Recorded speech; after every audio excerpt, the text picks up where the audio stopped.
Welcome to Fashion Neurosis, Lorde. Thank you. Can you tell me what clothes you're wearing today and why you chose them? I'm wearing this old yogi blazer that I really love. I'm wearing old Margiela trousers.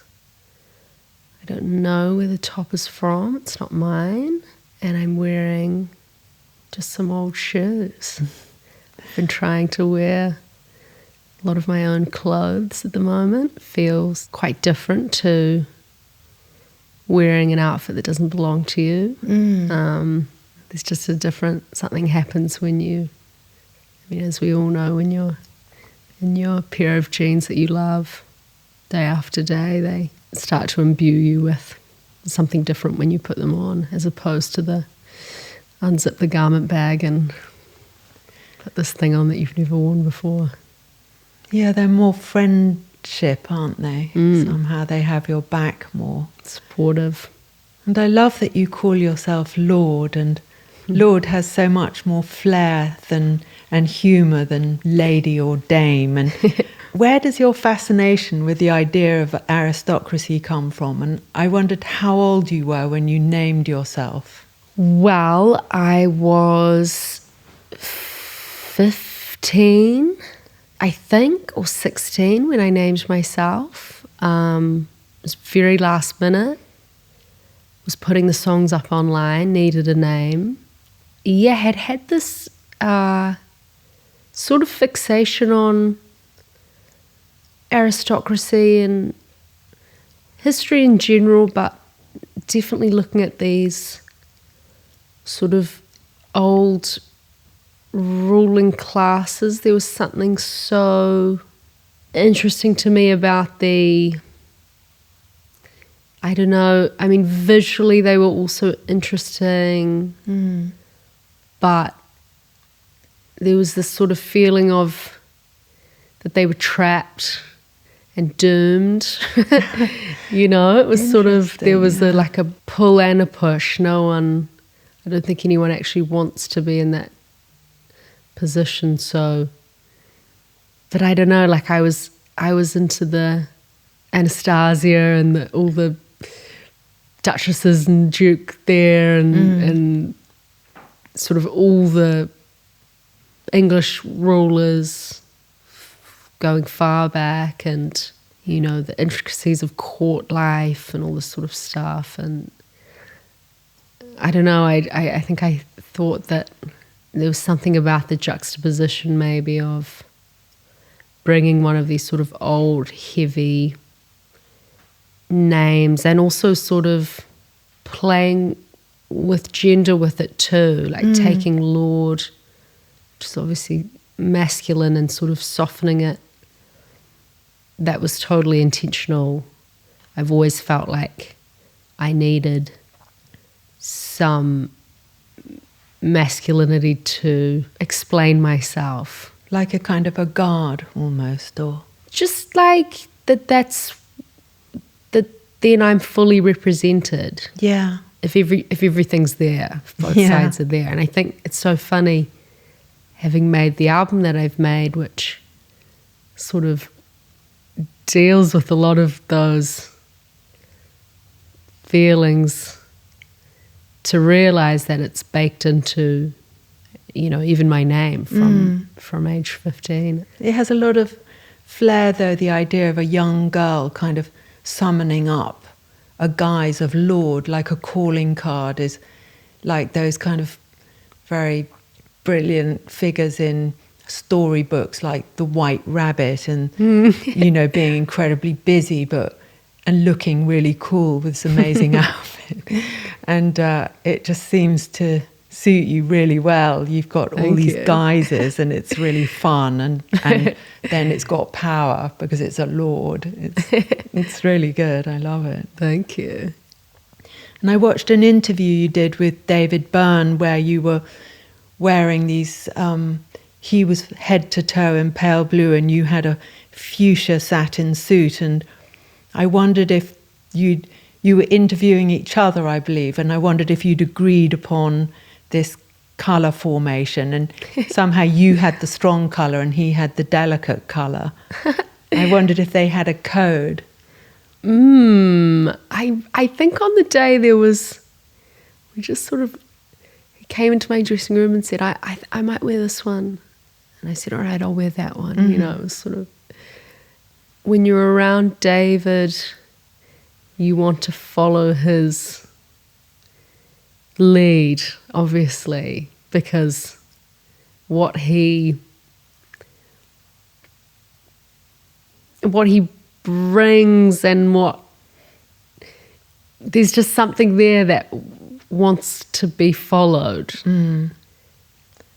And you have the sense that in entering into his world and sort of doing things the way he does them, that might deliver you somewhere you've been trying to go, you know. Well, like it rub off on you. Like it might rub off on you, And it has really rubbed off on me, actually, because I remember he came to that shoot on a bike. He like rides his bike everywhere, and he looks so cool. He has this cool helmet. I don't know how to describe it. It was like some fabulous helmet. Anyway, he said, if you ever need to borrow a bike in the city, because I just moved to the city, you can borrow one off me.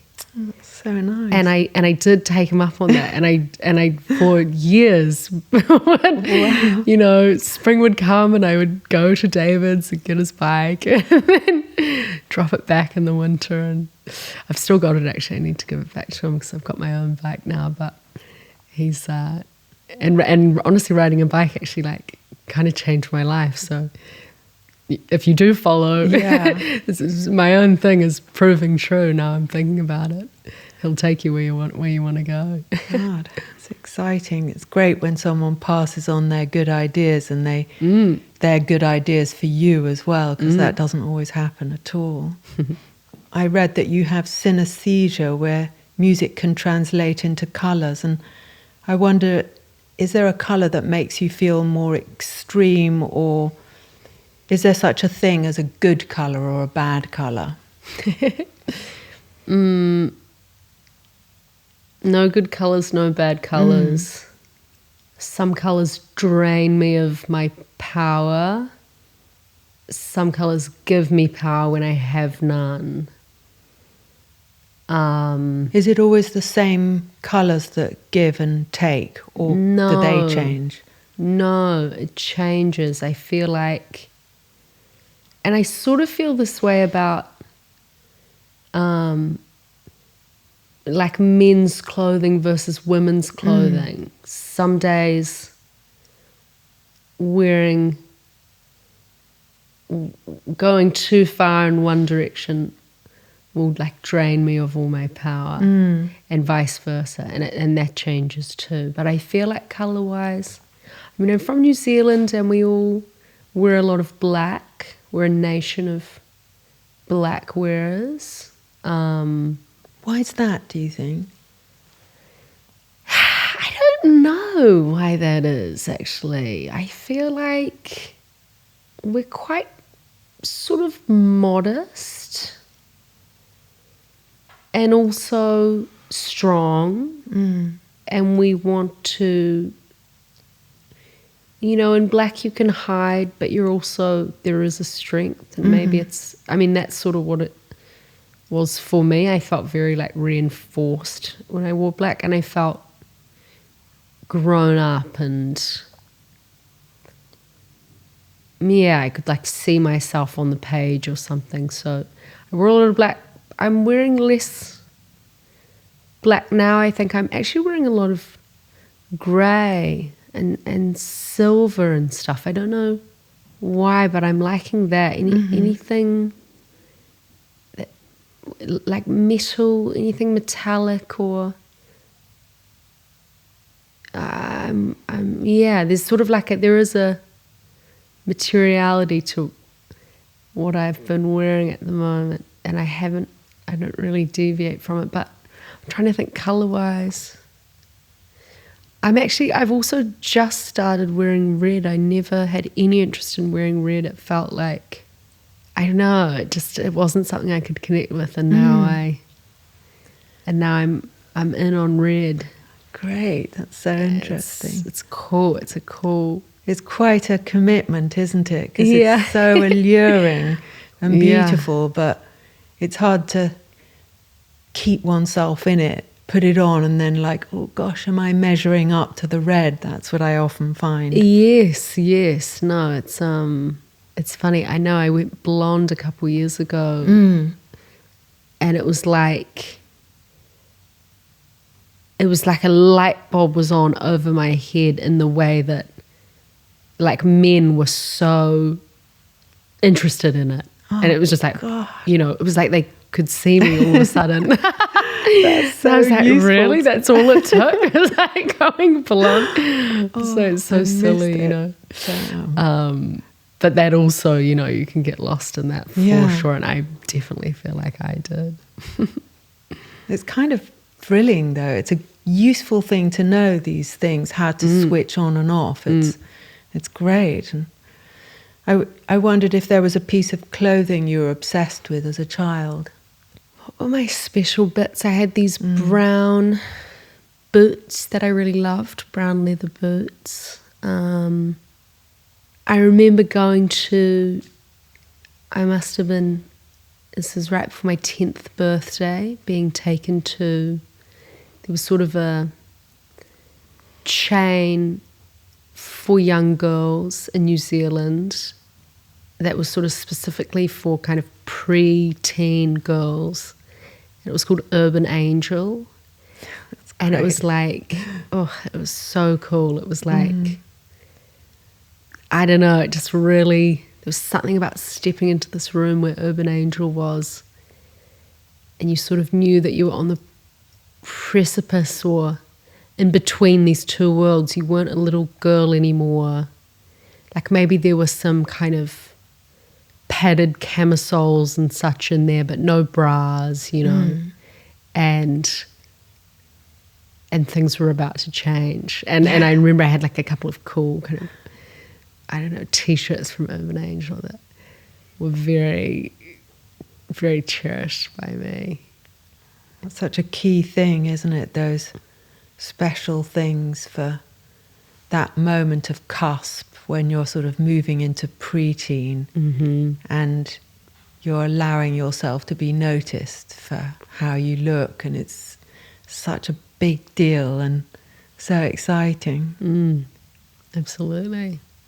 And you're never tentative, or you never seem to be tentative. And when you put work out, people get it immediately, and you seem to expect to be understood. And I wondered where that kind of deftness comes from. Wow, thank you. I like that that's how it's coming across. I feel like it's maybe sometimes it's more of a fear of being misunderstood. I find the feeling of being misunderstood very uncomfortable.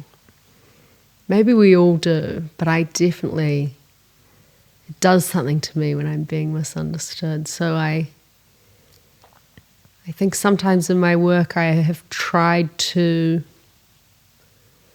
make it very clear. I don't know, wait, what was the question? I got lost. Bring back. It's like this kind of... it was a good question. I sort of can relate to this kind of, this sense of this is how things need to be, but at a young age, because I found once I crossed 12, I became incredibly indecisive. But you've had this aura of sort of certainty, even though you're clearly seeming to make a lot of inquiries about everything. And it's such a remarkable quality. And I just wondered if you had some sort of feeling about where that sort of, it's almost like being a plant and you grow into something and it's just there written in you. And that's what comes across in your music. Thank you. I think it's a combination of things. I think I grew up in a very loud, busy, turbulent household a lot of big emotions, and I was a very sensitive child, and words really mattered to me. I took people at their word, and I was very confused by things not being clear. And so I think when I was coming into my own voice as an artist, I really prized things being clear, in part as a some sort of correction maybe around how chaotic it had been growing up, with 3 siblings and my parents. And my mum is very strong, and she's a poet. I wasn't super privy to her kind of being in her art when I was a child, but I definitely had experience with someone saying, this is how I see things.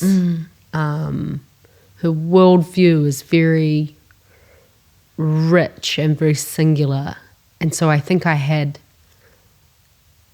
this great modeling for, I guess, world building, which I do now. So sort of some combination of those things, I think. I know my father was like that. He was just so certain.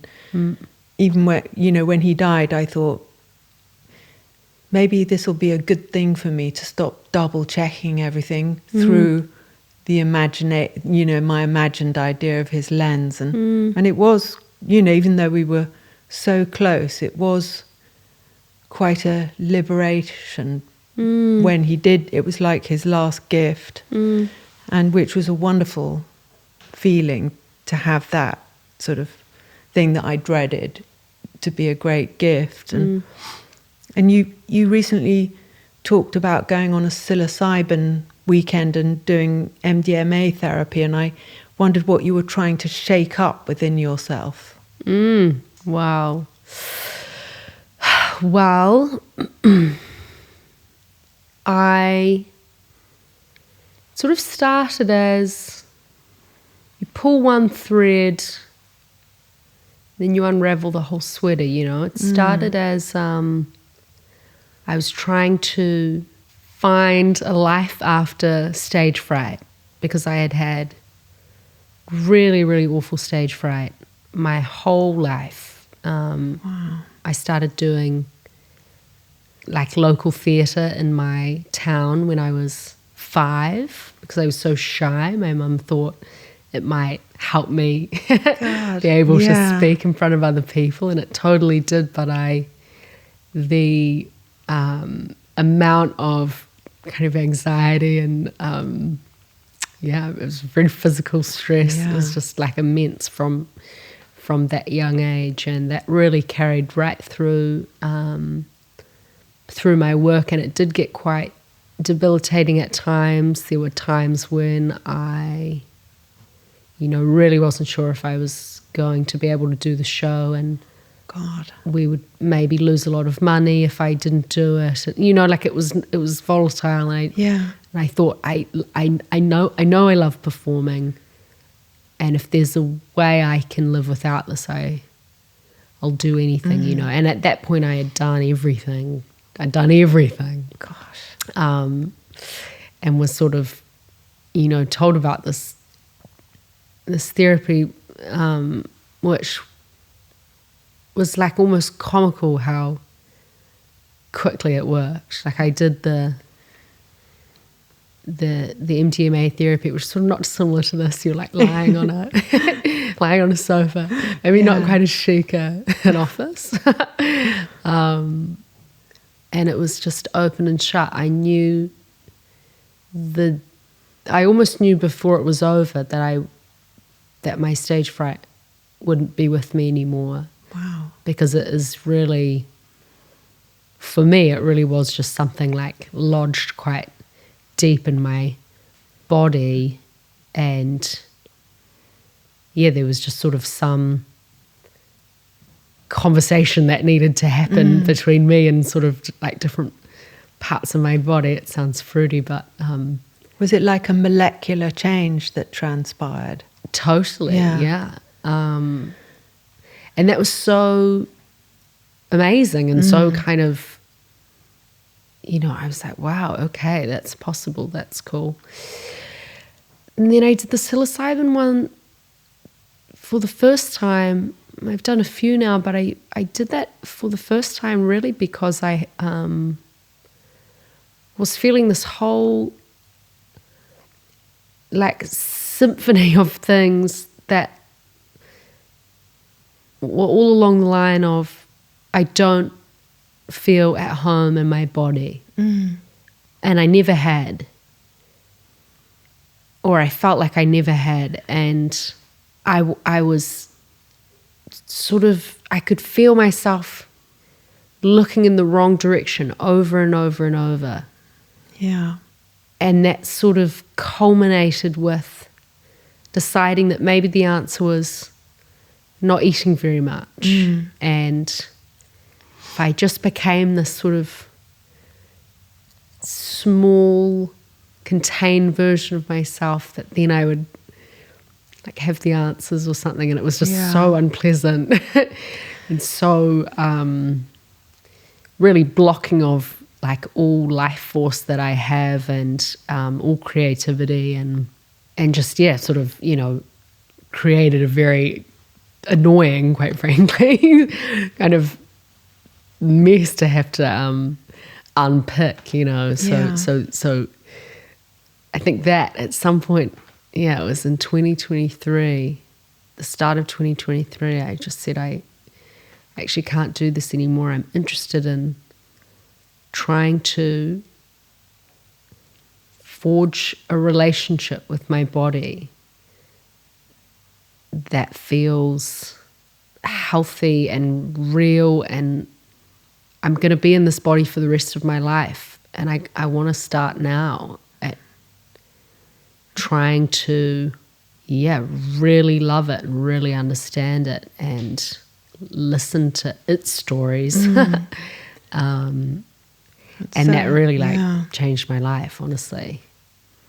No, I was so interested to read that, your experience about that, because I went through something similar when I was young, and it was almost like a warped form of self-care, that self-denial was self-care. And did anyone confront you? How did you kind of wake up from that? Because it's quite trance-like, the feeling of control around that. I think that's why it's so pervasive. It's something you can do, but it's so, you know, it's so reductive, literally, and in every other way. And did anyone call you out about it? No one ever called me out. I don't think anyone really knew. Almost no one would have known. I didn't even really know. I think, you know, for a long time. Not until like, I didn't know. I think it's easy to be in denial about these things, especially if you, I don't know, for me it was like I had decided that I was not the kind of woman that would go through something like that. Gosh, that's so interesting. You know, I'm a reader, you know, and I would read all sorts of texts about women not eating, women's relationships with their body. So like, I understood it on this theoretical level, but I was still trying not to eat. Yeah, I know, and there's so much shaming around it. And often from people very close to you. That was my experience of, it's terribly alarming when someone calls you out without offering you help, really. And I think there's a lot of misunderstanding about that, and it's so isolating and lonely. Yeah, it sort of felt like this sort of noble women's work or something. I was like, this is what you do.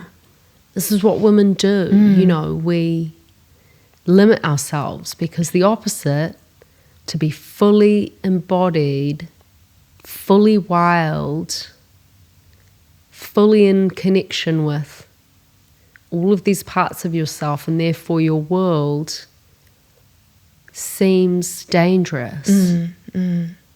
And we should be doing all that we can to keep that danger contained. Yeah. You know, I sort of, I felt that I was stepping into this kind of distinctly female lineage, and that it was sort of my duty. And it's just, God, like, what a... I completely reject that notion now. I'm like, I think the opposite is true, I think. This episode is brought to you by Mubi, a curated streaming service dedicated to elevating great cinema from around the globe. From iconic directors to emerging auteurs, every film on Mubi is hand-selected, so you can discover incredible movies and series, streaming anytime, anywhere. Now streaming on Mubi is Twin Peaks. The cult TV masterpiece is now on Mubi in celebration of its 35th anniversary. I've been re-watching the series, and it's as mesmerising and adrenaline-inducing as ever. The beauty of the filming, the David Lynch lighting, so moody and evocative. The music by Angelo Badalamenti is haunting. And then there's the cherry pie. The whole thing is a feast. You can watch for yourself. Try Mubi free for 30 days at mubi.com/fashionneurosis. That's mubi.com/fashionneurosis for a whole month of great cinema and TV, totally free. But you also said this thing which I so related to as well, which is always wanting someone to be God. And you've been pretty successful in being Lorde, God yourself. But I wondered, how do you envisage yourself when you're the needing person in the relationship? And do you have almost like a colour for it? You know, because it's when you said, and the way you describe it is just brilliant. And I thought, oh God, I know that feeling. And it's like knowing what you want, but wanting someone else somehow to decide it, because then you can be the little one in the whole thing, but you're the big one, but if that makes any sense. Absolutely. Oh no, yeah. I mean, I sort of think it doesn't matter how powerful you are at work or in life, you know, you're going to keep electing that person over and over if I don't know if that's a path you just need to kind of go down until you don't need to go down it anymore. And you know, I left home very young. My mum travelled with me, but I was really sort of out of my family home from 16. And not just out of my family home, but out of my country and my whole side of the world. You know, I really found the change between life in New Zealand and life in America very significant and very sort of complicated and scary and different. And, you know, yeah, I just started trying to shelter with someone. You know, it was like a survival. It felt like for my survival I needed to be picking someone to, I don't know, yeah, to be God. Yeah. This was also like part of what I have found to be a sort of kind of after effect of the psilocybin work that I've done, is that I'm able to come towards those godlike parts of myself a lot more. And also, you know, nothing makes you feel like more of a speck and that it's not really going to be any other human being who's God for you, you know. It's something much bigger than that, I think. it's true. It's a bit of a kind of fantasy of that you don't really want to come true. It just sort of delegates the responsibility for a minute of decision making, but then you seem infinitely able to be God when you want to in your songs. And me, wow, I'll take it. Listen. I really like that you describing that, though, that you finding those specks of it within yourself, because I suppose finding it possible to have those things at the same time, that you enjoy, one can enjoy having a sort of person that you occasionally delegate as God, but sometimes that's you, and that's kind of exciting. Oh yeah, and very necessary, I think, especially in my position. I think that if you're going to stand up there in front of all those people, it has to really be you standing up there. And you described going to the Man of the Year award and wearing a hot girl dress, but you felt more affinity with the cool guys. And what would you wear as a cool guy? What do I wear as a cool guy? I mean, I would wear this jacket probably, and these trousers, you know. But I'm sort of girl today. I've got my heels on, my little top. So it's sort of always a combo. What would I wear as a hot guy? I feel like, I don't know. I mean, I have been wearing suits since I was a teenager. Recently, I've been wearing, lots of old Margiela, old helmet, you know, just sort of like the classics. T-shirt, just like keeping it pretty basic and almost unimpressive. I remember actually David Byrne being such an inspiration for this album, because Stop Making Sense was re-released into the theatres at some point when I was in the studio, and I went to see it so many times. I've seen it, you know, a million times on a laptop screen over the years, but I'd never seen it in the cinema. And what struck me was his purity. He was radiating out from under his own skin. There was nothing between his spirit and me. He was dressed very plainly, and his haircut was very simple. He was sort of unadorned. He was like a monk, you know. Yeah. And that really worked on me. It was just sort of his eyes and his cheekbones and his voice, you know, his dark hair. And I remember actually in the theatre knowing in that moment, you've got to dye your hair back dark. You're not supposed to be blonde. Take away as much as possible between the spirit inside you, that where the art comes from, and the people who are going to be looking at you, because the membrane can be this thin, the way it is between the viewer and David and Stop Making Sense. So I forgot about that actually. So how inspiring that was. That purity and that integrity. And I wondered if you fancy someone and don't like something that they're wearing, does it kill your attraction? Yeah, I think it would. I think it would. I'm lucky though. I feel like everyone I date or hook up with, they're all really good dressers. I don't know what that's about, but they always are. It's funny how that can be either really specific or just nothing really is. But everyone seems to have something, either from completely phobic, like Hyder Ackerman said, he's literally phobic about buttons, and he was kissing this guy, and then he noticed that he had 3 buttons on his one of those t-shirt things, and he just had to back off and leave and just go.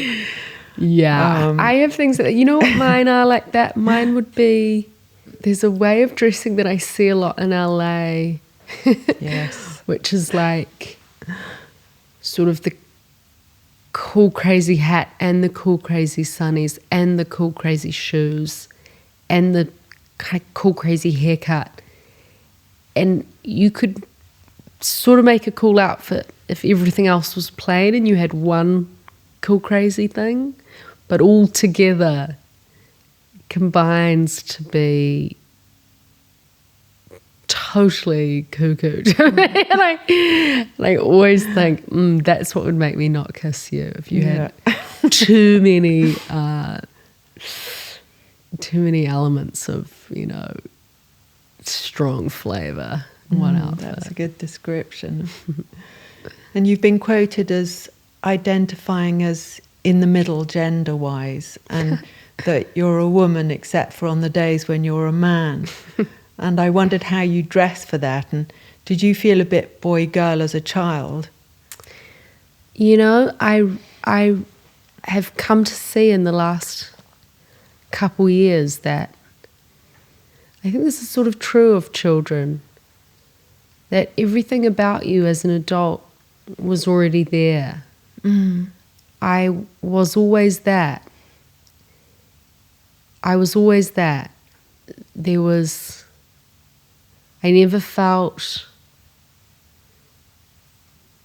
never really felt the presence of any gender, to be honest, as a child. I felt like, you know, a little creature sometimes. I felt like a fairy sometimes. I was a big thinker, a big reader, a big player, tree climber. Did you identify with any literary figures? Because I'm just, as you're describing, I'm thinking of The Little Prince. Like, that is quite a kind of... I did love The Little Prince. Encapsulation of every aspect of gender, really. Yeah, who did I mean, I read all sorts as a child. Trying to think. I didn't really feel like a little girl all the time. But it's funny now, like I really do feel like a woman. Like I am a woman. And I think I will always be a woman. It's just that there is this deep masculinity in me that actually enhances my womanhood, I think. I feel like a woman. My femininity is, there just is a strength to it that sort of shares space with masculinity or something. I don't really understand. And you know, it's been interesting kind of talking about some of this, and I do explore it in the album.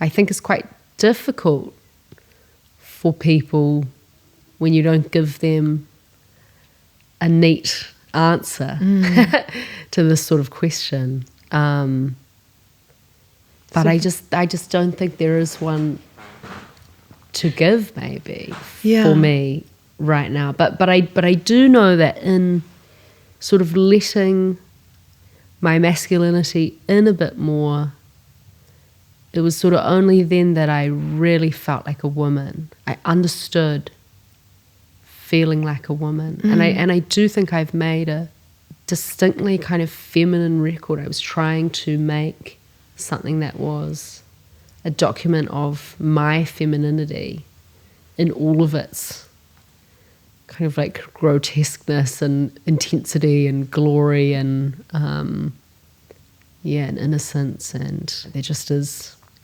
masculinity contained within that. But I think I also because I grew up, my mum was so cool. She really like I knew about the concept of being androgynous, you know, from such a young age, and she would show me, she showed me Bowie so young, you know, but also like Grace Jones, just these figures who, you didn't need an explanation. They were the explanation. Yeah. Like just them in their bodies. It was like, understood. Say no more. What did you make of Bowie when you saw him when you were little? Because I agree, he seems to be like the great unifier of like artists in a way. I remember thinking there was something very childlike about him, you know, how children can sort of hone in on the adults who sort of still have something of a child in them. I could really see that in Bowie. I found him so beautiful. I found his elegance very kind of arresting, and to see that in this kind of gorgeous, hot guy, you know, it just all, I definitely remember, Bowie and Grace Jones being these ingredients that once they went into the soup, you know, then we had a soup going on. Like it was, God, Grace Jones is one of the great figures. Just insane. Yeah, just so and wonderful. you didn't need to. There was no part of me that needed to ask why. Like it all made complete sense to me. It's so interesting that you recognize that right away, and then you yourself have had this very distinct style that has just touched everyone as soon as you started. You know, those songs just went straight in, and it's still happening. In fact, your video for your new single, Man of the Year, you tape your breasts with duct tape, and in your Met Ball outfit, you had a kind of elegant version of that with a pleated bandeau and satin, and that was designed by Tom Brown. But did you collaborate on that together? Yeah, so I'd been wanting to do that video for Man of the Year for maybe since the end of 2023. I knew that I would do that and that I would wear that tape a lot. Wow. And kind of performing this album and communicating it to people. So when Tom Brown asked if I wanted to go, I just showed them some of that imagery and asked if they wanted to do that, and they were so cool that they wanted to, because it's definitely sort of, you know, outside of their language. So grateful to them for trusting me.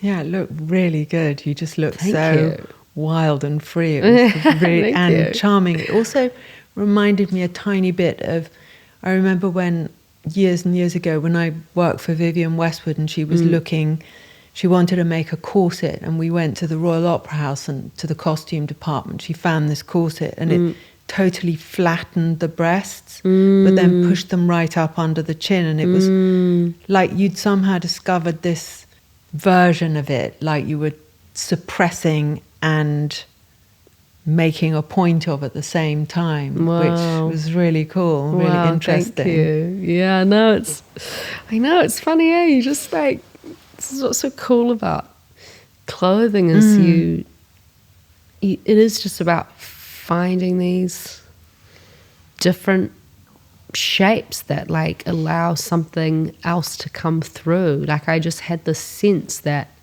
if I was on that carpet essentially topless, that something would communicate about me that hadn't been communicated before, and it totally worked, you know.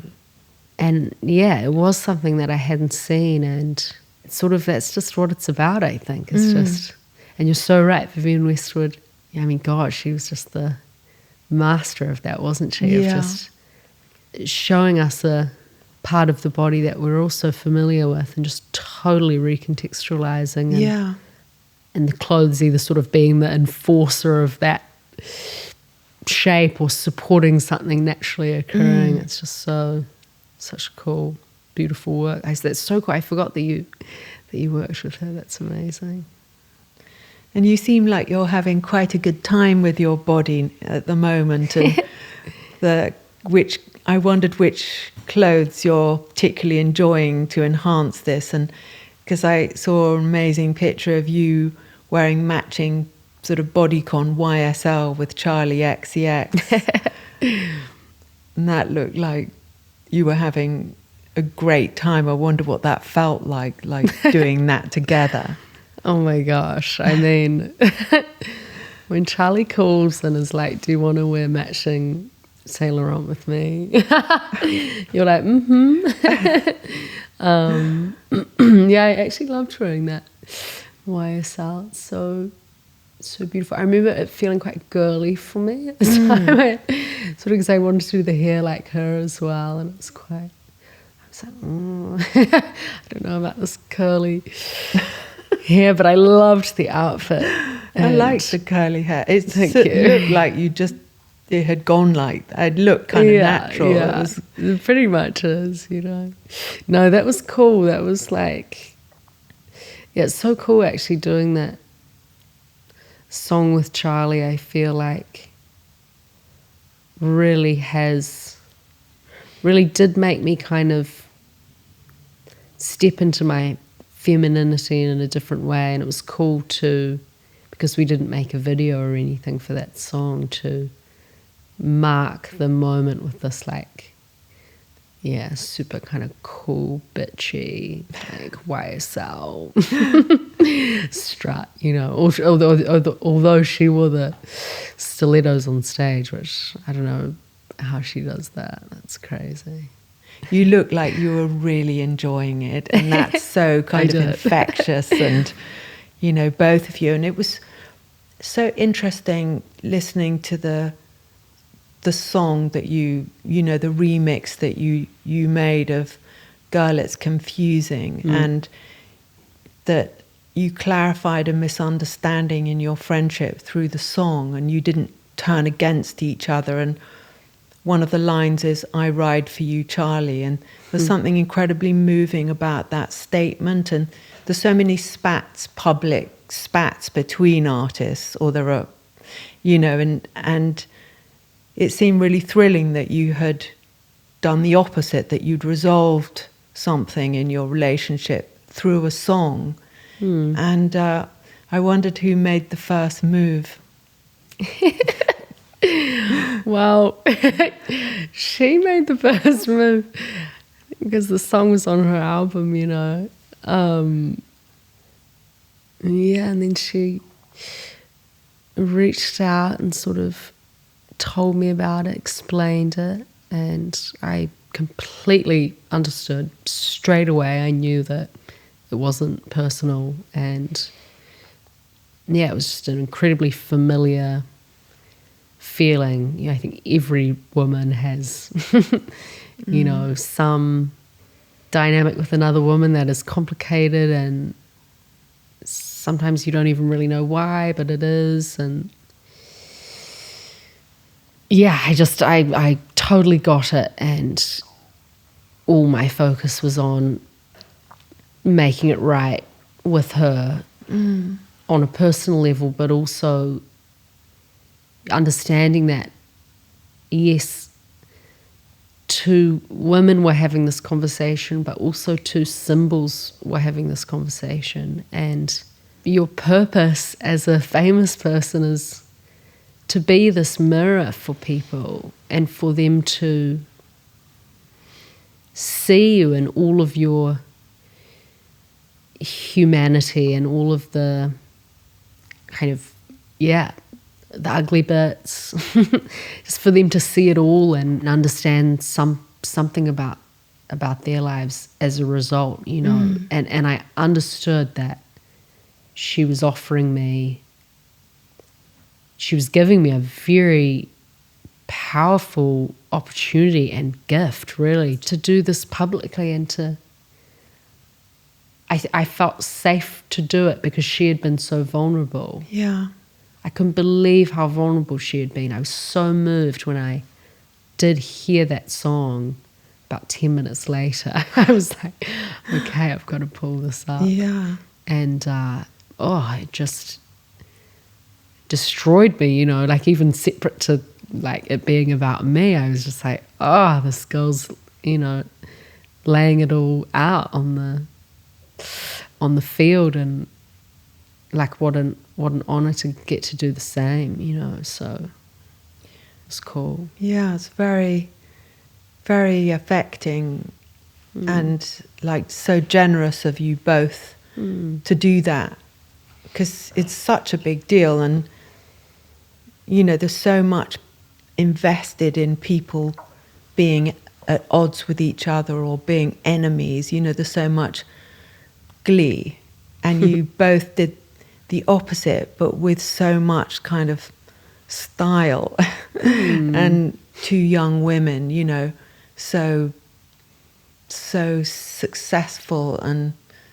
interesting what you're both up to. And anyway, it made a real impression on me. I thought that was somehow or other that, especially between two young women, where it just means everything. It's like, God, look, this is a way of doing things, and then the song is so fantastic. You just so good. It's so great. You both, hearing your voices is wonderful. It's very sweet of you. Thank you. And I wondered whose look you're liking at the moment, and are you thinking about, because you seem like you're kind of ahead of your own game all the time. So I just wondered where you're at. Who am I liking at the moment? I sort of have this feeling at the moment that everything looks like something. Everything's got such a look, whether it's how people are dressing or, I don't know, there's so much visual information. I sort of been trying to go about everything to do with this album based on how it feels, and trusting that will have its own aesthetic, but really prioritizing feeling and aliveness. So to that end, when I was making this album, I started looking at a lot of pictures of people who I always felt like looked like they were just wearing their own clothes. And I think about people like George Michael, I think about Sinead O'Connor, I think about Patti Smith. Even people you wouldn't necessarily think about, Phil Collins or Tom York, just these sort of...